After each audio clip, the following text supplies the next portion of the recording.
안녕하세요. MK킴 사진아카데미의 김미경입니다. 이제 테마별 사진 촬영하는 방법에 대해서 들어가려고 합니다. 그래서 오늘 강의 첫 번째 시간 여행 사진에 관련된 설명을 해드리려고 해요. 저희가 지금 6회까지 했는데 기본적으로 사진 찍는 것들 그리고 촬영 모드 이런 것들에 대해서 설명을 해드렸잖아요. 그래서 지금부터는 각각 주제별로 사진 우리가 배웠던 것들을 활용하는 방법에 대한 얘기를 하려고 합니다. 그래서 처음 주제를 여행사진 촬영법으로 했습니다. 저희가 이제 어떤 거를 먼저 시작을 할까 했는데 우리가 여행도 많이 가고 여행에서 사진을 되게 많이 찍잖아요. 그러니까 여행 사진에 전부 다 들어가 있다고 생각하시면 돼요.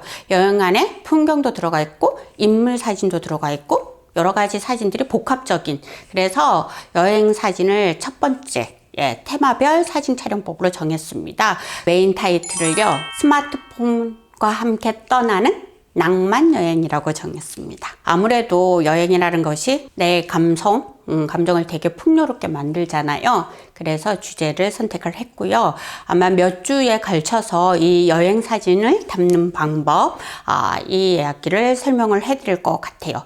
특히 최근에 되게 유행하고 있는 혼자 여행하는 그런 방법에 대한, 그러려면 뭐 셀카 찍는 법 되게 많이 알고 있어야 되잖아요. 그래서 혼자 여행을 했을 때 사진을 어떻게 찍는지 그런 것들도 설명을 해드릴 거고, 그 다음 다녀와서 나만의 포토 에세이북 만드는 수업도 해드릴 겁니다. 첫 번째 여행 사진, 첫 번째 여행하기 전 내가 준비해야 될 것들, 사진 찍기 위해서 간단한 거 준비해야 되잖아요. 그리고 여행지에 도착하기 전에 우리가 교통편을 이용을 하잖아요. 뭐 기차, 그다음에 비행기, 그 창밖에 바라보이는 밖에 보이는 풍경들이 또 되게 아름다울 수 있잖아요. 그거를 담는 방법까지 팁을 설명해 드릴 거예요. 여행 사진을 찍기 위해서 내가 뭐가 필요한지. 스마트폰이요. 맞습니다. 스마트폰 카메라, 스마트폰이 필요하죠. 우리 내 손에 들고 다니는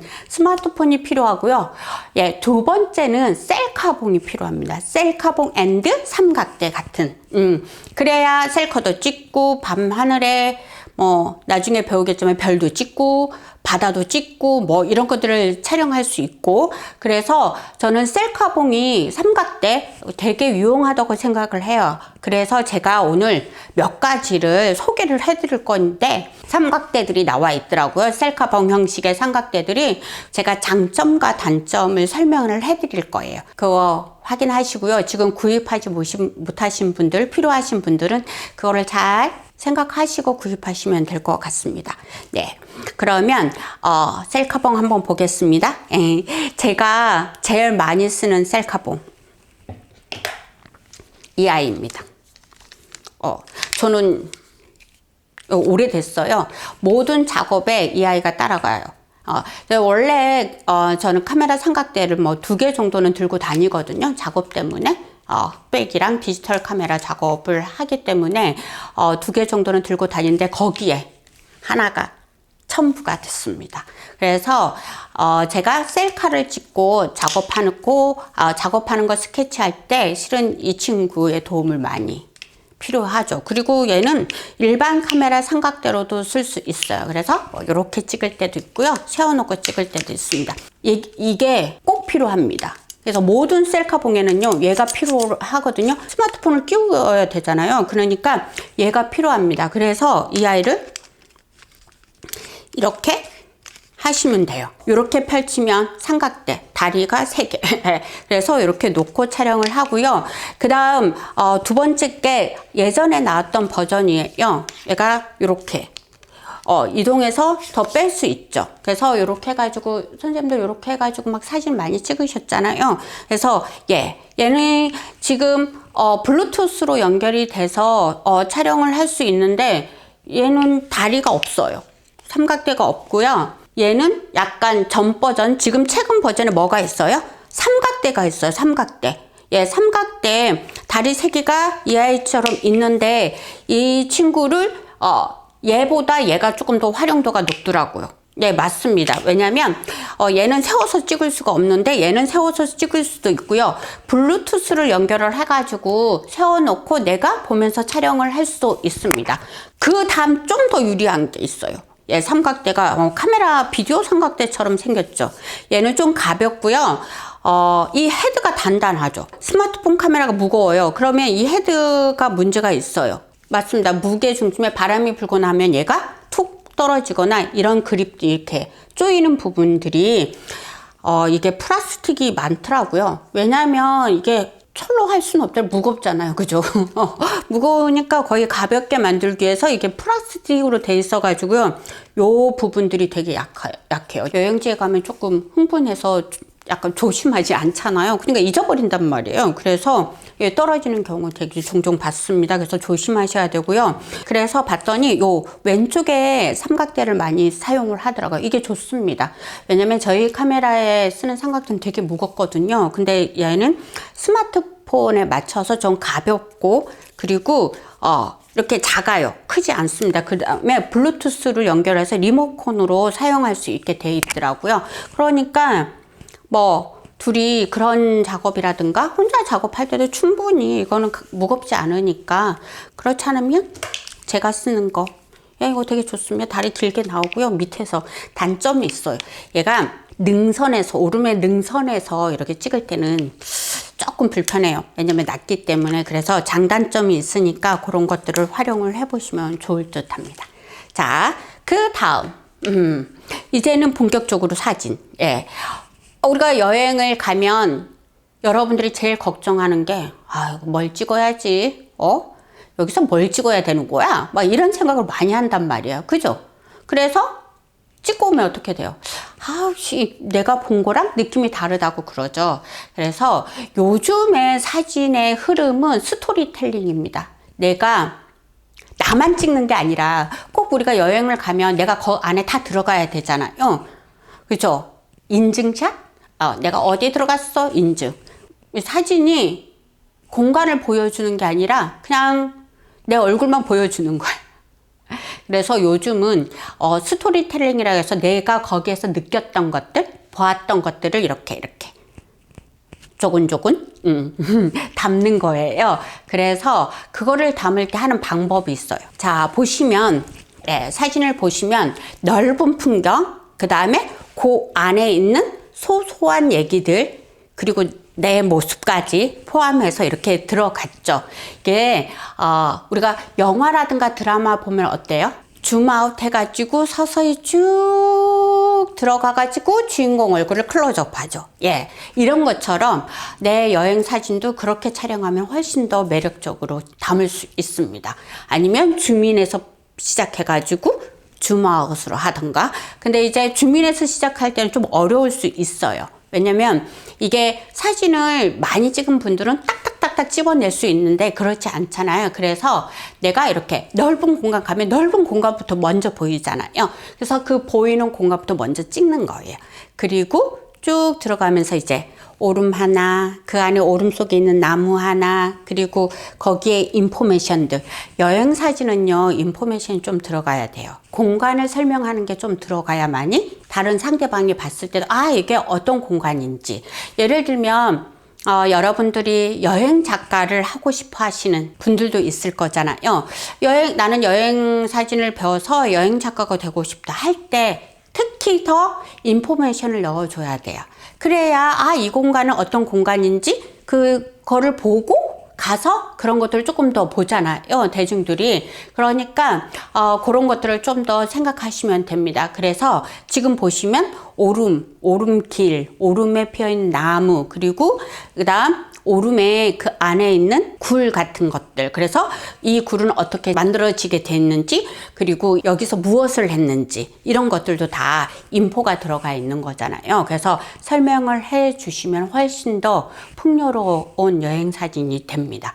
그래서 내가 그 공간에 가서 잘 모를 때는 한번 이 방법을 선택을 해보세요.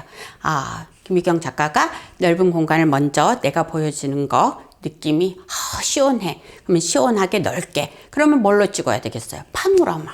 이렇게 파노라마로 조금 더 공간, 이 바로 위에 사진은 파노라마로 찍은 거잖아요.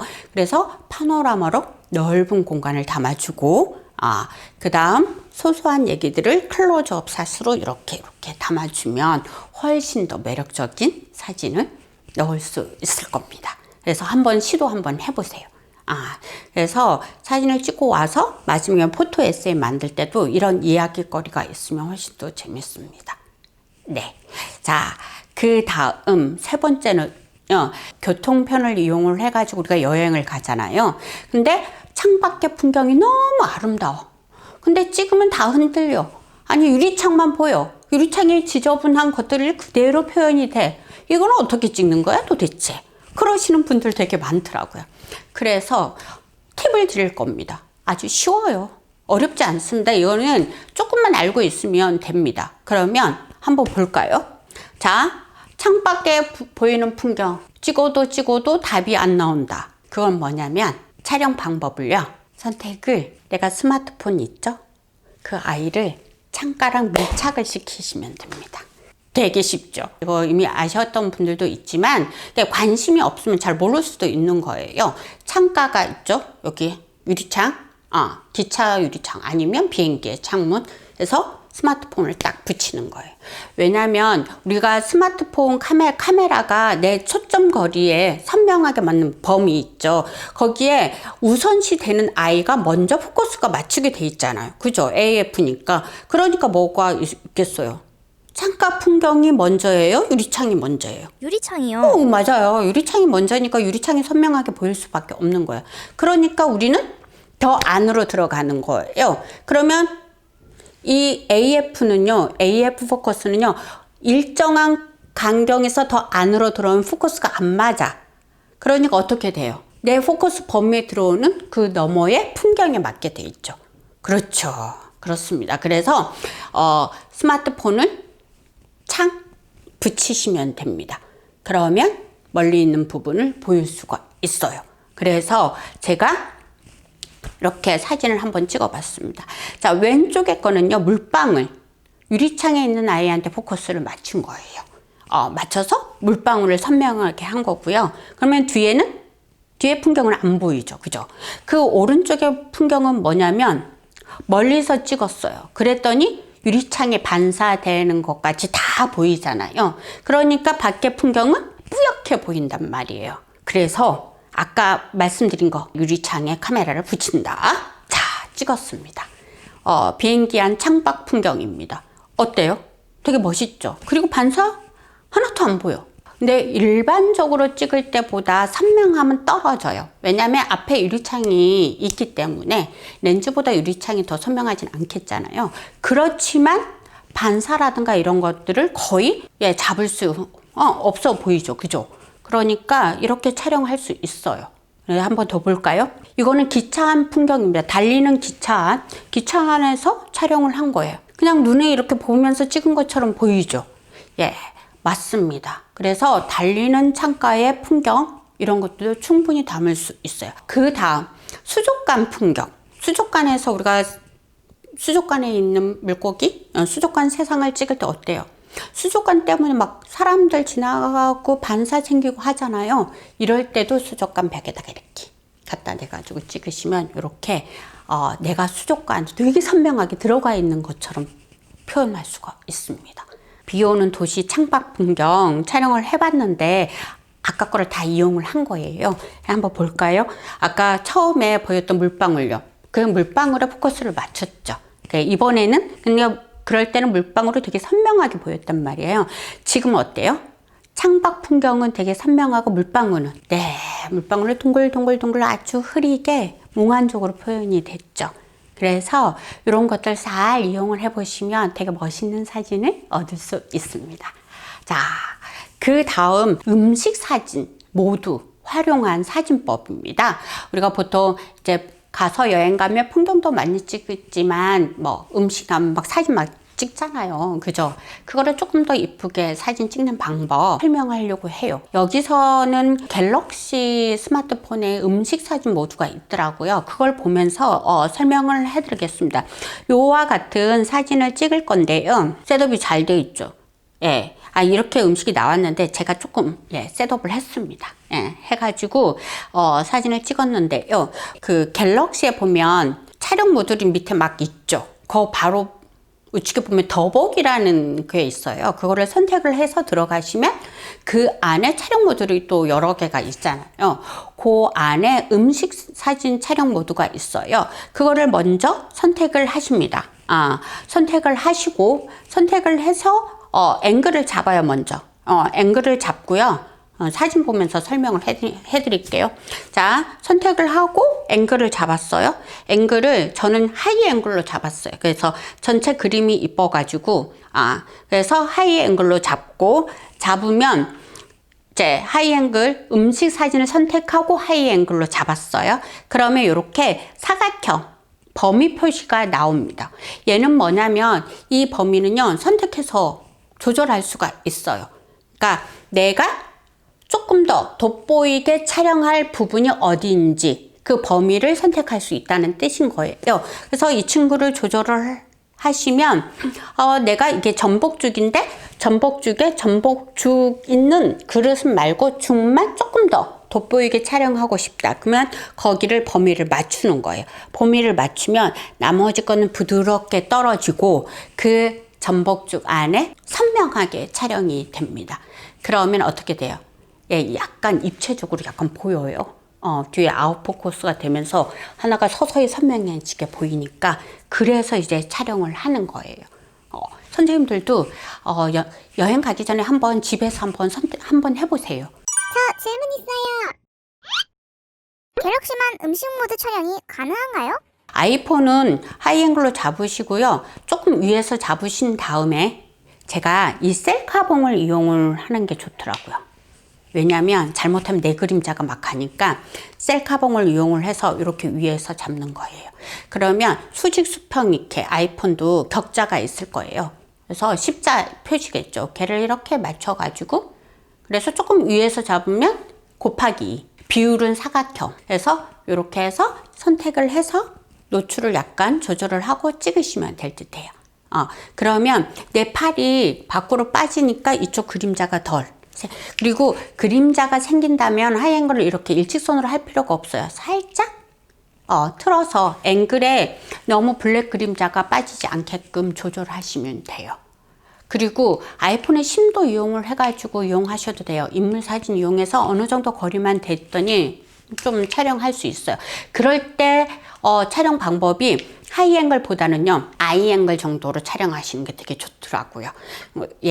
이런 거 있죠. 우리가 음료수 이렇게 셋업되고 되게 이쁜 음료수들 있잖아요. 그거를 여행 가면 바닷가 배경이라든가 이런 데서 찍고 싶잖아요. 그럴 때 아이앵글로 해서 조금 더 멀찍하니 있고 인물 사진은 심도를 약간 얕게 한 다음에 찍으면 뒤에는 부드럽게 아웃포커스 되고 앞에 음료수는 되게 선명하면서 이쁘게 표현이 돼요.